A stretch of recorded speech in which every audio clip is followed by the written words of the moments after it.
हे आहे एरंड्याचं झाड. हे एक औषधी झाड आहे. एरंड्याचे झाड उंच वाढते. याची पाने मोठी असतात. ह्या झाडाला हिरवट रंगाची फुले येतात. नंतर काटेरी फळं लागतात. त्यामध्ये बिया असतात.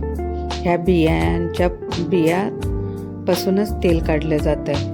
त्याला एरंड्याचं तेल असं म्हणतात. ते तेल अनेक आजारावरती उपयोग आहे. ही बी विषारी असते आणि ह्या पानाला तेल लावून थोडं तव्यावरती गरम करून लहान बाळांना ताप आल्यावर त्यांच्या डोक्यावर जर ठेवला तर त्यांचा ताप कमी होतो.